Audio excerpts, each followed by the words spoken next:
Енді сіздің осы өмірде енді жаңа өзіңіз Назарбаев жүйесінен қазіргі Тоқаевтың басқаруына аралығындағы біраз тірлікті көріп отырсыз.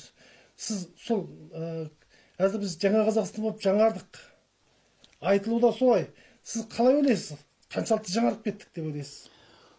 Жоқ, ол жаңарғанымыз жоқ. Бұл енді сөз жүзінде ғана жаңа Қазақстан деп Тоқаевтың құрған өзіңіз бір амалы тактикасы шығар. Өйткені жаңа қазақты құру үшін, жаңа Қазақстанды Тоқаев құру үшін, анау Назарбаевтың ішкен жегендерінің бәрін халыққа қайтару керек.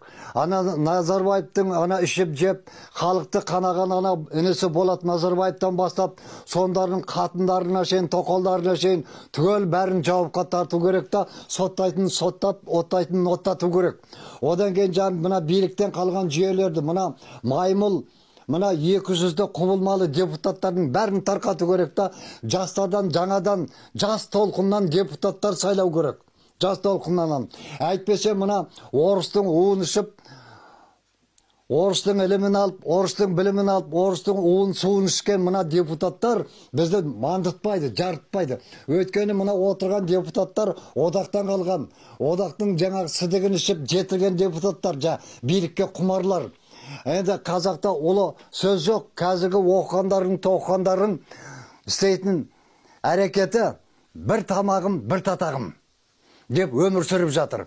Олар тамағын ойлап, елдің бәрін жемқорлық қайдап, ашкөздік қайдап, елдің бәрін жеп бітті. Ал бір татағым деп жүріп, бүткіл қазақтың небір жас қыздарын қатым қып бітті Назарбаевтан бастап, жалап қайландырып жіберді.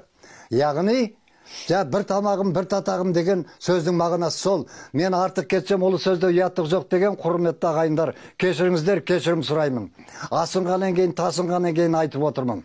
Сол айтқандай қазіргі біздің қазақтың бәрі бой жүйез, ой күйез, ойлау қабілеті төмен, түйсігі төмен, жаңағы ішкен жегеннен басқа ештеңені ойламайтын жағдайда өмір сүріп жатыр. Қазіргі біздің толқындар. Мына одақтан қалған біздің қазіргі шалдар. Сол айтқандай, ақсақалым ақылды болса, алдынан кесіп өтпеймін, ақымақ болса чалдарым бұрылып неғып кетпеймін деп. Қазіргі біздің жастардың көбі чалдарға ренжиді. Сол чалдардың өзі көбінесе екі сөздің басын қосып, бір ауыз бата да бере алмайды ғой сол біздің чалдар. Сол жағынан күйінесің ғой. Чалдар анандай болса, балалары қандай болады деп күйінесің.